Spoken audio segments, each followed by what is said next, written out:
As I mentioned in other videos, my yearly theme for 2022 is spiritual growth. And when I say spiritual growth, to me what it means is how can I become more like my 5D self? How can I become a more loving, compassionate, and blissful version of me?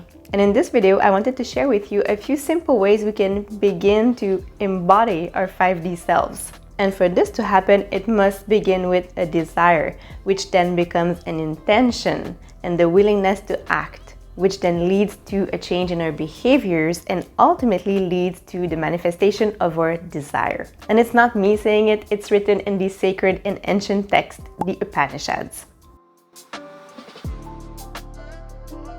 So if you're watching this video, the desire for evolution and spiritual growth must be there. So let's now look at 5 practices to go from the desire of being our 5D selves to the gradual embodiment of it.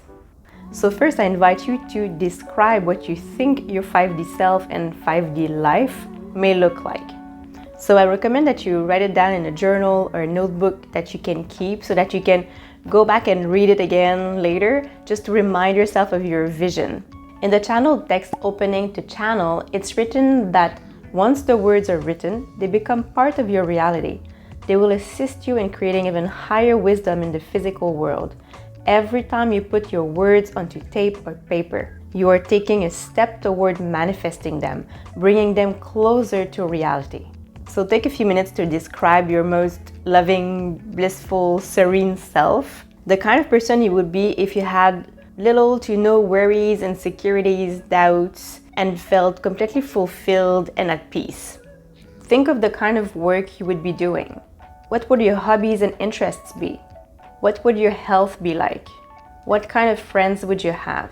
What would your presence or your vibe feel like? In what kind of relationship would you be? Write it in the present tense as if it's already happening. And then if you can, try to read it daily just to constantly remind yourself of your vision. Next, you can record yourself reading what you wrote out loud using the recorder on your phone. You can leave a few seconds to a minute of silence in between each important statement, and this way it'll give you some time to visualize or imagine the scene when you listen to your recording later. And that's the other thing, to listen to your recording often. The best time to listen to it is as you're falling asleep at night. At that time, your brain produces alpha and theta waves, making it easier to implant ideas into your subconscious, the part of your mind that runs 90% of your life. And because you've written your description in the present tense, as if it's already happening, you'll sort of trick your subconscious mind into believing that you already are this most blissful version of you. And you'll gradually begin to act more and more like your 5D self in your everyday life without even thinking about it. Next, you can create a vision board, which is a collage of images that represent your 5D self and 5D life. You can look at what you wrote in step 1 and then just highlight the most important elements and then try to find images that represent or illustrate those elements. And then put the images together onto a board. It can be a real board, like a physical board, or it can be a digital board. I personally like to use Canva. It's a free online graphic design tool, and it's very helpful if you want to create a digital vision board. Vision boards are powerful because it's more effective in implanting ideas into the subconscious mind using images than words. And once you've made your board, again, look at it often. And as you look at it, try to feel as you think you would feel being in 5D. Because combining images and emotions is even more powerful at implanting ideas into the subconscious. The next step is to visualize the scene. See the scene in your mind as you listen to your recording. It will help to create your vision board first because then you'll have visual cues to refer to during your visualization. And again, the best time to do this exercise is at night, just before falling asleep. And if you think that you can't visualize, don't make it more difficult than it needs to be. Just think of it as intentional daydreaming. And this exercise is even mentioned in David Hawkins' book. I think it's Transcending the Levels of Consciousness. And he recommends it to transcend the level of mentalization, which is kind of 4D, and move into unconditional love, which will be like 5D. He wrote, "A useful technique to bypass mentalization is that of creative visualization, in which the desired goal is envisioned and held in mind periodically.